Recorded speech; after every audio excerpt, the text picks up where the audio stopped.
ವಿಶಿಷ್ಟ ಚಳವಳಿ ಅಂತ ಕರಿತೀವೋ ಅದು ವ್ಯಕ್ತಿಗತವಾಗಿ ಅಂತಹ ಸಮಾನ ಮನಸ್ಕರಾದ ವ್ಯಕ್ತಿಗಳ ಒಂದು ಗುಂಪಾಗಿ ಅದು ಮುಂದೆ ಬಂದ ಒಂದು ಅಪೂರ್ವವಾದ ಕ್ರಾಂತಿ ಅನ್ನೋದಾದ್ರೆ, ಅಲ್ಲಿ ಬಂದಂತಹ ಶರಣರು ಒಬ್ಬೊಬ್ಬರೂ ಕೂಡ ಆತ್ಮವಿಮರ್ಶೆಯ ನೆಲೆಯಲ್ಲಿ ಹೆಣ್ಮಕ್ಳನ್ನ ಕುರಿತು ಆಡಿದ ಮಾತುಗಳಿದ್ದಾವಲ್ಲ, ಅದು ತುಂಬಾ ಮುಖ್ಯವಾದದ್ದು ಅಂತ ನನ್ಗನ್ಸುತ್ತೆ. ನಾವು ತುಂಬಾ ಸುಲಭವಾಗಿ ಸರಳವಾಗಿ ಮಹಿಳಾ ಸಂವೇದನೆ ಶರಣ ಸಾಹಿತ್ಯದಲ್ಲಿ ಏನಿದೆ ಅಂದ ಕೂಡಲೇ ನಾವು ವಚನಕಾರ್ತಿಯರನ್ನು ತರ್ತೀವಿ. ಆದರೆ ವಚನಕಾರ್ತಿಯರನ್ನ ತರುವಷ್ಟೇ ಮುಖ್ಯವಾಗಿ ನಾವು ವಚನಕಾರರನ್ನು ಇಲ್ಲಿ ತರಬೇಕು ಅಂತ ನನಗೆ ಅನ್ಸುತ್ತೆ. ಯಾಕೆ ಅವ್ರನ್ನ ತರಬೇಕು ಅಂದ್ರೆ, ಬದಲಾಗಬೇಕಾಗಿರೋದು ಯಾರು, ಬದಲಾಗಬೇಕಾಗಿರೋದು ಗಂಡೋ ಹೆಣ್ಣೋ ಅನ್ನುವ ಪ್ರಶ್ನೆಗೆ 20ನೇ ಶತಮಾನದ ಮಹಿಳಾ ಸಂಘಟನ ಕಂಡುಕೊಂಡ ಉತ್ತರ ಏನು ಅಂದ್ರೆ, ಅದು ಗಂಡು ಮತ್ತು ಹೆಣ್ಣು ಇಬ್ಬರಿಗೂ ಸಂಬಂಧಪಟ್ಟಿದ್ದು ಅಂತ. ಶರಣ ಚಳುವಳಿ ಅದನ್ನ ಸಾಧಾರಣವಾಗಿ ನಿರೂಪಿಸುತ್ತೆ ಅಂತ ನನಗೆ ಅನ್ಸುತ್ತೆ. ಎಂಥ ವಸ್ತು ಅಂದ್ರೆ ಭೋಗ ಭೋಗ ಭೋಗ ಭೋಗದ ಆಚೆಗೆ ಇನ್ನೊಂದಿಲ್ಲ. ಯಾರೋ ನನ್ನನ್ನು ಅದ್ರ ಬಗ್ಗೆ ಭಾಷಣ ಮಾಡಕ್ಕೆ ಕರೆದಾಗ ನಾನೊಂದು ಮಾತು ಹೇಳಿದ್ದೆ, ಇವರು ಹೆಣ್ಣನ್ನ ಕುಣಿಸಬಲ್ಲರು, ಅವಳ ಜೊತೆನಲ್ಲಿ ಕುಣಿಬಲ್ಲರು, ಆದರೆ ಪಕ್ಕದಲ್ಲಿ ನಿಲ್ಲಿಸ್ಕೊಳ್ಳಾರು ಅಂತ. ಶರಣರ ಮಹತ್ವ ಇರೋದು ಎಲ್ಲಿ ಅಂದರೆ, ಅವರು ಹೆಣ್ಣನ್ನ ತಮ್ಮ ಪಕ್ಕದಲ್ಲಿ ನಿಲ್ಲಿಸ್ಕೊಳ್ಬಲ್ರು, ಪಕ್ಕದಲ್ಲಿ ಕೂರಿಸ್ಕೊಳ್ಬಲ್ರು. ಹಾಗೆ ಕೂರಿಸ್ಕೊಂಡು ನಂದೇನು ನಿಂದೇನು ಅಂತ ಕಷ್ಟ ಸುಖ ಮಾತಾಡ್ಕೊಳ್ಬಲ್ರು ಅಂತ.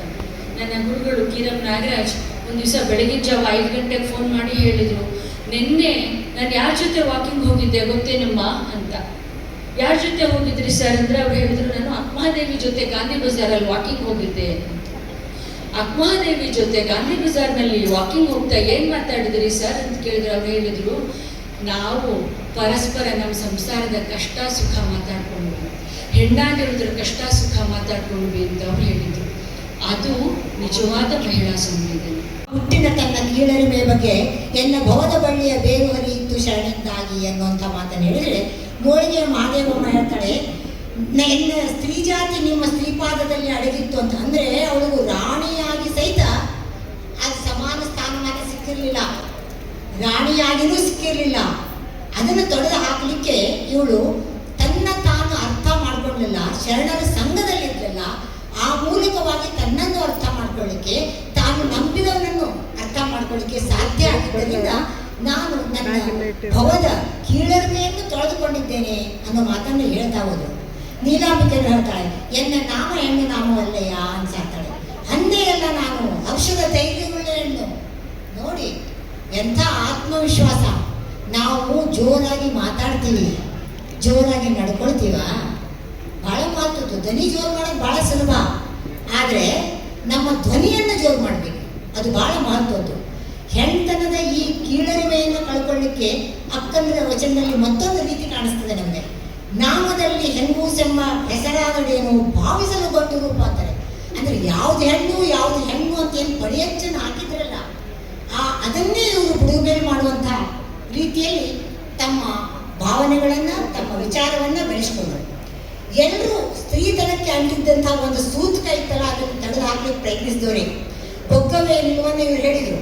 ಉಭಯದ ಜ್ಞಾನ ಇದು ಹೆಣ್ಣೋ ಗಂಡೋ ಅನ್ನುವಂಥ ಪ್ರಶ್ನೆಯನ್ನು ಕೇಳ್ತಾರಲ್ಲ, ಲಿಂಗ ಭೇದವನ್ನು ಮೀರಿದ್ದು ನಿಜವಾದ ಜ್ಞಾನ, ಲಿಂಗ ಭೇದವನ್ನು ನಂಬುವುದು ಅಜ್ಞಾನ ಮಾತ್ರ ಅನ್ನೋದು ಅವಳ ನಿಶ್ಚಿತವಾದ ಅಭಿಪ್ರಾಯ. ಇದರ ಜೊತೆಗೆ ಸ್ತ್ರೀ ಪುರುಷರ ಸಂಬಂಧ ಪವಿತ್ರವಾಗಿರಬೇಕು ಅನ್ನೋದು ಶರಣ ಸಂಹಿತೆಯ ಪ್ರಧಾನ ಆಶಯ. ಅವರು ವ್ಯಭಿಚಾರವನ್ನು ಕಟುವಾಗಿ ಟೀಕಿಸ್ತಾರೆ.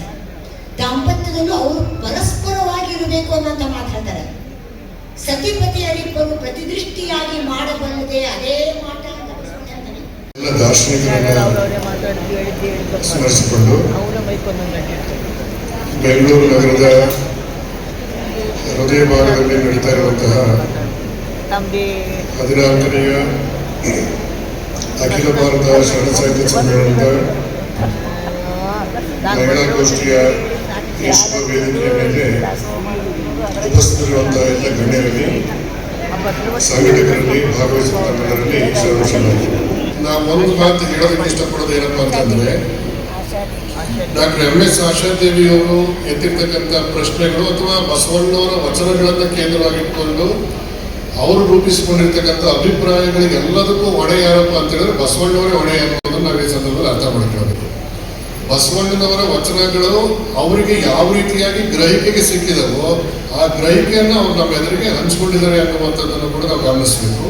ಗಜೇಶ ಬಸವಯ್ಯ ಅನ್ನುವಂಥ ಒಬ್ಬ ಪುರುಷ ವಚನಕಾರರು, ಪುರುಷ ಶರಣರು ಅಂತಂದ್ರೆ ಪುರುಷ ಸ್ತ್ರೀ ಅಂತೇಳಿ ಅನ್ಕೋಬೇಕಾಗಿಲ್ಲ, ಅದೊಂದು ವ್ಯಕ್ತಿತ್ವ.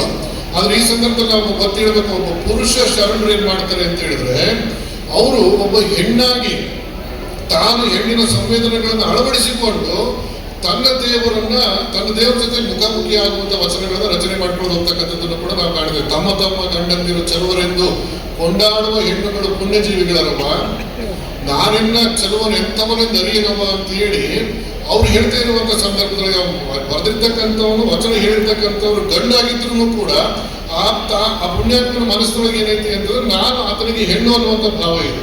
ಆ ಹೆಣ್ಣಿನ ಸಂವೇದನೆಯನ್ನು ಮೈಗೂಡಿಸಿಕೊಂಡು ನಾನು ನಿಜವಾದ ಸತಿ ಅನ್ನುವಂಥ ಭಾವದೊಳಗೆ ತನ್ನ ಶಿವನ ಜೊತೆ ಮುಖಾಮುಖಿ ಆಗ್ತಾ ಇರ್ತಕ್ಕಂಥದ್ದನ್ನು ಕೂಡ ಈ ವಚನದಲ್ಲಿ ಕಾಣ್ತೇವೆ.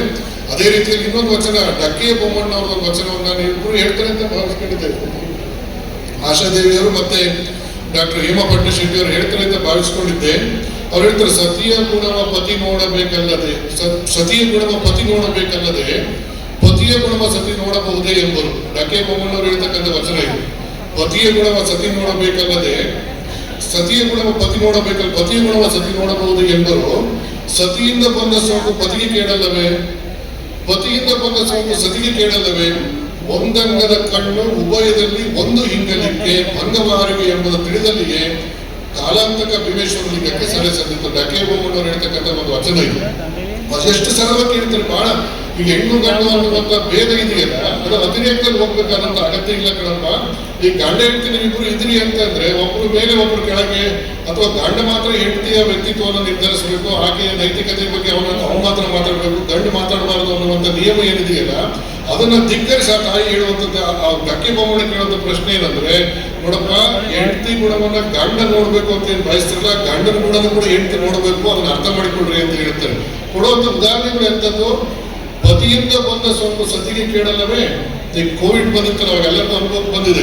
ಮನೆಗೆ ಒಬ್ಬರಿಗೆ ಬಂದ್ರು ಮನೆಗಿರೋರಿಗೆಲ್ಲರಿಗೂ ಕೋವಿಡ್ ಹೇಗೆ ಬರ್ತಾ ಇತ್ತು ಅವ್ರ ಸಂಪರ್ಕಕ್ಕೆ ಬಂದವರಿಗೆ, ಹಾಗೆ ಸತಿಪತಿಗಳು ಅನ್ನುವಂಥವರು ಪರಸ್ಪರರು ಗೌರವದಿಂದ ಬದುಕಬೇಕೇ ಹೊರತು ನೀನು ಹೆಣ್ಣು ಅನ್ನೋ ಕಾರಣಕ್ಕೋಸ್ಕರ ನೀನು ಹಿಂಗಿರ್ಬೇಕು ಅಂತ ಹೇಳಿ ಹೆಣ್ಣನ್ನ ಎರಡನೇ ದರ್ಜೆಗಳನ್ನಾಗಿ, ಅಥವಾ ಹೆಣ್ಣಿಗೆ ಮಾತ್ರ ನೈತಿಕತೆ ಇರಬೇಕು, ಗಂಡಿನ ನೈತಿಕತೆಯನ್ನು ಹೆಣ್ಣು ಪ್ರಶ್ನೆ ಮಾಡಬಾರ್ದು ಅನ್ನುವಂಥದ್ದನ್ನ ಇವರು ತುಂಬಾ ಈ ತರದ ಉದಾಹರಣೆಗಳನ್ನು ಕೊಡೋದ್ರ ಮೂಲಕವಾಗಿ ಡಕ್ಕೆ ಬೊಮ್ಮಣ್ಣವರು ಪ್ರಶ್ನಿಸ ಹೋಗ್ತಾರೆ ಅನ್ನುವಂಥದ್ದನ್ನು ಕೂಡ ನಾವು ಈ ಸಂದರ್ಭದಲ್ಲಿ ಗಮನಿಸಬೇಕಾಗುತ್ತೆ. ಇನ್ನು ಬಹಳ ಮುಖ್ಯವಾಗಿ ಮಹಿಳಾ ಸಂವೇದನೆ ಅನ್ನುವಂಥದ್ದು ಕೇವಲ ಶರಣ ಸಾಹಿತ್ಯ ಅದರ ಮಿತಿಗಳನ್ನು ಇಟ್ಟುಕೊಂಡು ನಾವು ಮಾತಾಡ್ತಾ ಹೋಗೋದು ಅಷ್ಟೇ ಅಲ್ಲ, ಒಬ್ಬ ಪುರುಷನಾಗಿ ಅಥವಾ ಒಬ್ಬ ಸಾಮಾನ್ಯ ಮನುಷ್ಯನಾಗಿ ನಮ್ಮಲ್ಲಿ ಇರಬೇಕಾಗಿರ್ತಕ್ಕಂಥ ಮಹಿಳಾ ಸಂವೇದನೆ ಎಂತದಪ್ಪ ಅಂತ ಹೇಳಿದ್ರೆ, ಸಾಧಕರಾಗಿರ್ತಕ್ಕಂಥ ಮಹಿಳೆಯರ ಸಾಧನೆಗಳನ್ನ ನಮ್ಮ ಮನೆಯಲ್ಲಿ ಇರ್ತಕ್ಕಂಥ ಮಹಿಳೆಯರು ಸಾಧಿಸಿದ್ರು ಅಂತ ನಾವು ಎಷ್ಟು ಸಂಭ್ರಮಿಸ್ತೀವೋ, ಅದೇ ರೀತಿಯಲ್ಲಿ ನೊಂದ ಮಹಿಳೆಯರ ನೋವನ್ನು ಕೂಡ ನಮ್ಮನೇಲೆ ಇರ್ತಕ್ಕಂಥ ಹೆಣ್ಮಕ್ಳಿಗಾಗಿದ್ರೆ ಏನಾಗ್ತಿತ್ತು ಅಂತ ಹೇಳಿ ಸಂವೇದನಾಶೀಲರಾಗಿ ಅನುಭವಿಸುವಂತ ಮನಸ್ಥಿತಿಯನ್ನು ಬೆಳೆಸ್ಕೊಂಡಿವೆ ಅಂತ ಹೇಳಿದ್ರೆ ನಿಜಾರ್ಥದಲ್ಲಿ ಮಹಿಳಾ ಸಂವೇದನೆ ಸಮಾಜದಲ್ಲಿ ಜಾಗೃತವಾಗುತ್ತೆ ಅನ್ನುವಂಥ ನಮ್ಮ ಅಭಿಪ್ರಾಯ.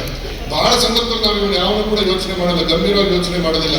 ಆ ತರದ ಆಲೋಚನೆಗಳನ್ನು ನಾವೆಲ್ಲರೂ ಕೂಡ ಕಟ್ಟಿಕೊಳ್ತಾ ಹೋದಾಗ ಮಾತ್ರ ಮಹಿಳಾ ಸಂವೇದನೆ ಅನ್ನುವಂಥ ನಿಜವಾಗಿ ಕೂಡ ಅರ್ಥ ಪಡ್ಕೊಳ್ಳೋದಕ್ಕೆ ಸಾಧ್ಯವಾಗುತ್ತೆ. ಆನಂತರ ಈ ತರ ಚರ್ಚೆ ವಿಷಯ ಆಗ್ಬೇಕಾಗಿದ್ದಿಲ್ಲ. ಮಹಿಳಾ ಸಂವೇದನೆ ಅನ್ನುವಂಥದ್ದು ಪರಸ್ಪರ ಹೆಣ್ಣು ಮತ್ತು ಗಂಡು ಅನ್ನುವಂಥವ್ರು ನಾವಿಬ್ರು ಲಿಂಗ ಭೇದವನ್ನು ಹೊಂದಿರ್ತಕ್ಕಂಥ ಜೀವಿಗಳು, ನನಗೆಷ್ಟು ಅವ್ರಿಗೂ ಅಷ್ಟೇ ಅನ್ನುವಂಥ ಮನೋಭಾವನೆ ನಾವು ಸಹಜವಾಗಿ ಇಟ್ಕೊಂಡ್ವಿ ಅಂತ ಹೇಳಿದ್ರೆ ಖಂಡಿತವಾಗೂ ಅಲ್ಲಿ ಯಾವುದೇ ರೀತಿಯಾಗಿರ್ತಕ್ಕಂಥ ಭೇದಗಳು ಬರೋದಕ್ಕೆ ಸಾಧ್ಯವಾಗುವುದಿಲ್ಲ ಅನ್ನುವಂಥದ್ದನ್ನು ಕೂಡ ನಾವು ಈ ಸಂದರ್ಭದಲ್ಲಿ ಅರ್ಥ ಮಾಡ್ಕೊಳ್ಬೇಕಾಗತ್ತೆ.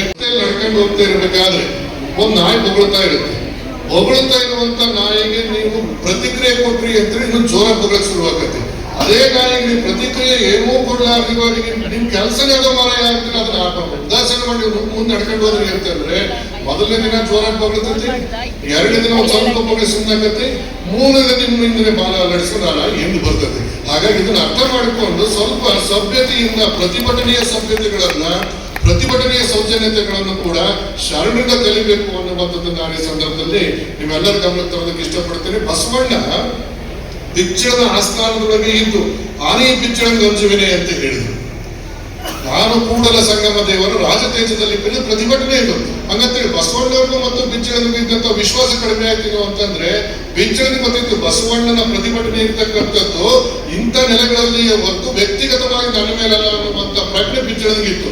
ಈ ತರದ ಒಂದು ಪ್ರತಿಭಟನೆಯ ಸಭ್ಯತೆಯನ್ನ ಸೌಜನ್ಯತೆಗಳನ್ನ ಬಸವಣ್ಣರ ಮೂಲಕವಾಗಿ ನಾವು ಕಲಿಲಿಲ್ಲ ಅಂತಂದ್ರೆ ಅವರಿಗೂ ಮತ್ತು ನಮಗೂ ಯಾವುದೇ ರೀತಿಯ ಯಾರಿಗೂ ಇದನ್ನ ವಿರೋಧ ಮಾಡ್ತಾ ಇರ್ತಕ್ಕಂಥವ್ರಿಗೂ ನಮಗೂ ಯಾವುದೇ ರೀತಿಯಾಗಿರ್ತಕ್ಕಂಥ ವ್ಯತ್ಯಾಸಗಳು ಇರೋದಿಲ್ಲ ಅನ್ನುವಂಥದ್ದನ್ನ ತುಂಬಾ ವಿಷಾದದಿಂದ ಹೇಳಬೇಕಾಗಿದೆ. ಆ ನಿಟ್ಟಿನಲ್ಲಿ ಪದಗಳ ಬಳಕೆಯಲ್ಲಿ ಆಗಲಿ, ಭಾಷೆಯ ಬಳಕೆಯಲ್ಲಿ ಆಗಲಿ, ಇನ್ನೊಬ್ಬರ ವಿರುದ್ಧವಾಗಿ ಅಭಿಪ್ರಾಯ ಭೇದಗಳ ವಿರುದ್ಧವಾಗಿ ಪ್ರತಿಭಟನೆಯನ್ನು ದಾಖಲಿಸುವಂತ ಸಂದರ್ಭದಲ್ಲಾಗಲಿ ಎಲ್ಲಿಯೂ ಕೂಡ ಸಭ್ಯತೆಯ ಎಲ್ಲೆಯನ್ನು ಮೀರಲಾರ್ದಂಗೆ ಇರ್ತಕ್ಕಂಥದ್ದೇ ನಿಜವಾದ ಶರಣ ತತ್ವದ ಅನುಯಾಯಿಗಳ ಲಕ್ಷಣ ಅನ್ನುವಂಥದ್ದು ನಮ್ಮ ಒಂದು ಸ್ಪಷ್ಟವಾಗಿರ್ತಕ್ಕಂಥ ಅಭಿಪ್ರಾಯ. ಆ ನಿಟ್ಟಿನಲ್ಲಿ ಆ ಒಂದು ಸಭ್ಯತೆಯನ್ನು ಮೀರಲಾಗಿರುವಂತಹ ಒಂದು ಸದ್ಬುದ್ಧಿಯನ್ನ ಬಸವಾದಿ ಪ್ರಮುಖರು ನಮಗೆಲ್ಲರಿಗೂ ಕೂಡ ಕರುಣಿಸಲಿ.